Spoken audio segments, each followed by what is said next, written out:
Keke Palmer is an Emmy-winning TV host, actress, singer, and author, and now she's got a memoir. She does it all, and in the memoir, Keke explores how the lessons she learned throughout her life and career have taught her how to become a master of me. The Master of Me. I like the title of that. How'd you come up with that?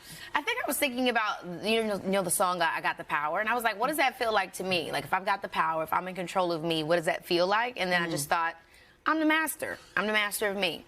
Were there periods in your career where you did not feel like that?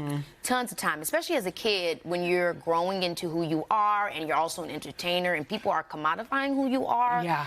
And look, sometimes it might align, but there comes a point where you're kind of not sure if it does, and that was very unsettling for me. Growing into myself and other people telling me who I was, that was tough. Well, when you're a kid, and even, I mean, a lot of grown-ups don't know exactly who they are, and people say, you're the smart one, you're the funny one, you're the X one. So what were you always told? You're the what one? I'm the little boss. Oh, you're the little boss. Oh, you I was were always, the little boss. even before I was an entertainer, my dad would say, where's my little mama? I was always so, and the funny thing is that is a big aspect of who I am. That it was is true. part of you, yeah. But the thing that I'm talking about in the book is how to be the front runner of that. Like, people can see what's in you, and that's fine, and that's great, but it has to come to a point where there's intentionality, intentionality behind how you steer that. And that was the problem, was I felt like I wasn't ahead of it. Yeah. You know what I mean? Like, Does it ever feel like, and because I feel this in my life, sometimes when I'm doing too much, like I say yes to everything. Yes. I feel the obligation to do all of this. Yeah.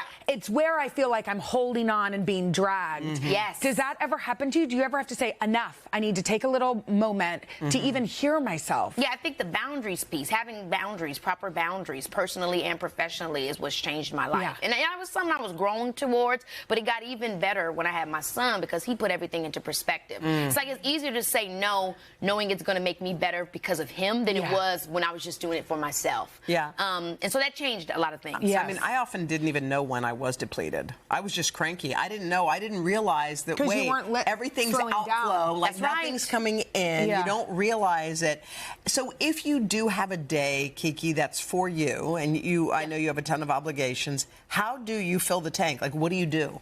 So I love anything wellness. You know, I love going to a spa, 24-hour little spa, you know, getting a massage or a little scrub, getting an Epsom salt bath. Mama's body be hurting now. I'm 30. Just wait till you're 42 or Girl, 60. No one down the tells road. you enough about that. Anyway, Yeah. I'm just trying to do stuff that fills my tank in a way that feels cozy and warm. You know, very much so like I'm cuddled up in a blanket with my homegirl watching Love Island. You know, that's the vibes for me. I like that. And you write in this book about how becoming a mom brought you closer to yourself in some ways. It did. And I'm sure there's other things that do that for people. For me, it was a child, because like I said, my son put everything into perspective for me. The things that I was not able to do for me, I was able to do for him. Yeah. And so in turn, he was teaching me about what I needed. And it was so funny. You know, as a kid growing up in this industry, and again, I think a lot of people know what it feels like to be a parentalized child without the entertainment business. Right. Because a lot of us got to grow up fast. Yeah. Right. Having my son gave me an opportunity to have those experiences that I missed out on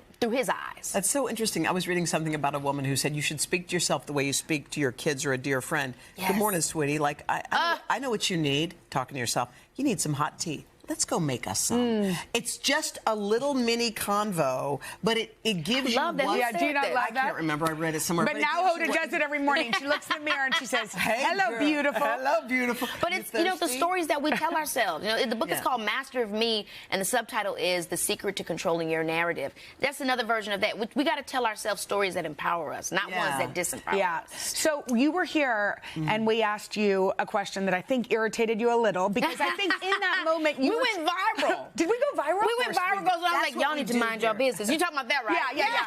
We were asking you about your ex-boyfriend, you know, and I think in that moment you were trying to decipher how to keep, and I'm not speaking for you, but some of your personal life, private, and then, you know, what you wanted to talk about.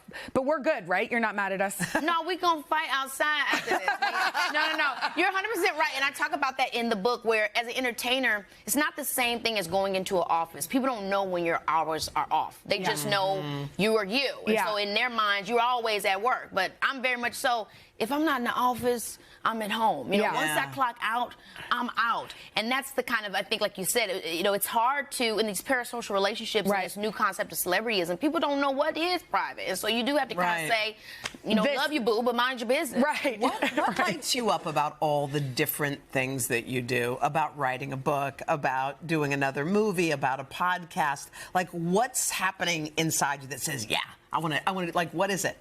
People. Yeah. I like to engage with people, create moments for us to be present and talk about things that I think, you know, I feel like I can be a very serious person, but the way that I showcase the things that I'm being serious about is through comedy, you know, through my personality, through joy. And for me, as a kid, I talk about in the book, the reason why I loved to do art was because I saw how it could bring people together, how it brought my family together, how when my mom sang in the church, it brought the congregation together. I want moments of community, and I do it through art. You know, one of the other things you write about in the book is about how important co-parenting is to you and how intentional you are. I mean, a lot of what the book is about being intentional with what you choose. What makes it work? Like, for anybody out there that's struggling with it, because I don't know that it's always easy. It's not. It's not easy, and I think that's also when we go back to that day when we had that conversation, is how do you navigate something like that publicly with respect to yourself and respect to your child? And I say in the book that at the end of the day, like, he learned self-esteem through us both. He's got to feel, my son's got to feel proud of his father. He's got to feel proud of his mother. And I think it's about it's not about what I feel about you or what you feel about me or what, that's got to go. It's got to be about, that's got to go. It's got to be about that child. And I'm so grateful because I don't know that I knew we could get here, but I'd hoped, I prayed, you know, and the focus is about our child. He got to know that he's got two great parents. You know, that's what's And y'all are a unit. That's y'all right. are working together. I mean, I remember getting annoyed with my parents because I'm like, y'all, I can't never get y'all to fight. Y'all always ganging up on me and the siblings together. But it showed me something important. Yeah, it did. Because that's why, you know, that's why me and my siblings are the way we are. Okay, we're going to talk more with Keke in just a minute, including the scoop on some big new projects coming up after this. Some big new projects. You're like, what scoop is that? Yes, you guys. We're back with Keke Palmer talking about her new memoir, Master of Me.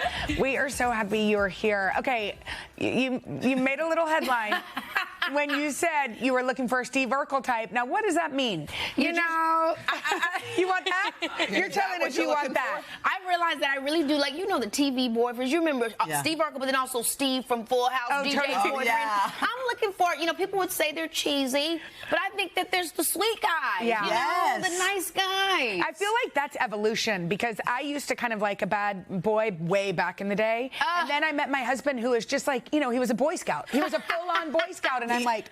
But you know what he is, too? One of your traits is he's wildly curious. Like every time you sit with her husband, he's not talking, you're talking. Like you don't even realize it's happening. It's a good trait. And also, I'm not cool like that. You know, like I'm not like... I'm silly, you know, I'm kind of catchy, so it's like I can't be somebody that can't laugh. We gotta be goofy together. And what else are you? So you're into somebody that's solid. We're just gonna set you up. We're gonna set you up. I feel like you guys have a good Rolodex. I feel that. We might. All right, let's talk about your new movie that's coming out with SZA. One of them days. Wait, let's go. We both have to come back and visit y'all. Yes, tell us about this. Okay, so it's about two girls. They are living in the jungles, which is the area in LA, and pretty much they need to get their rent money. They end up getting, you know, my best friend who is in the movie, she ends up giving the money to her boyfriend. Now we broke, and we got to go through all these different hijinks to, by the end of the day, get our rent paid. Oh my God, this looks hilarious. It's so much fun. What was it like working with her? Girl, we had to film this movie in 20 days. What? Shout out to Issa Rae. She's also the producer of the project. We love her. We were working on this for like, I think 5 years before it actually, you know, gotten to this point of coming into fruition. Me and SZA, I don't know how, but we just immediately had chemistry. Of course you did. Are y'all pals off the movies too? Yes, the movie did it. The movie is what did it. Because beforehand we would see each other out. We did SNL together, and it was like, girl, hey, love you. But then after the movie, it's like, girl, I love you. How do we get through this? How do we get through this 20-day shoot together? Y'all are so trauma cute. bonding. And then, in addition to this, you've got a Broadway Broadway show you're working on with Miss Debbie Allen. Shout out to Miss Debbie Allen. And shout out to Spring Hill. Yeah. They're doing, I'm about to say a movie, but we're doing Broadway this upcoming next year. I would be playing Sanji, Muhammad Ali's first wife. Wow, that is amazing. And it's called Ali and Fletcher. You know, it's about Muhammad Ali and Stephen Fletcher's relationship and just everything that went down. Have you done Broadway before? Am I mistaken? I did Cinderella on Broadway. Cinderella. When I did it. Yeah, and that's when I first fell in love with New York. That's what made me fall in love with New York. Are you still in love with New York? Are you still in love thrilled with to New be York. here? Could you ever move? You know, funny thing is I do actually live in New York, but I'm always working everywhere else. So are you guys going to give me a job here? Yeah, we could. By the way, there's an opening. Highly probable. Is it time? Are you wanting that? Are you wanting that? Probable. Because just add me y'all to the could show. y'all could switch seats right now. Keke, I'm we could about try to fly it out. like the You know wind. she's leaving. You didn't know she was leaving? I'm going in I jam. know. Why would she do that? You know what? It's what I said. Yeah, but it's going to be. But anyway, so we'll have to get into that. Here, come on. Go ahead, Hoda. Let's try it. Let's try it. Let me see. Hoda, what do you think? What do you think about this? It's been, oh my gosh, it's been a year since you've been back. We've missed you. How's it going? Tell us about your breath work. Wait, look. So what's going on with you and your man? Does this make you jealous? Y'all are so cute. Yeah. What's going on? Are you dating? Tell us, are you dating? What's going on with you? Y'all, I have boundaries. I want you to know about them. Keke Palmer taught me about these. Oh my God. Well, Keke's sticking around for the next 5 years. But first, we're going to play a new game we created just for her, and we have a hilarious. Do you like Bowen? Do you like Bowen? Oh, you know I love Bowen. Bowen is my boyfriend. By the way, Bowen, there's a seat for you over here too. Come on, baby. Come on, Bowen. You win.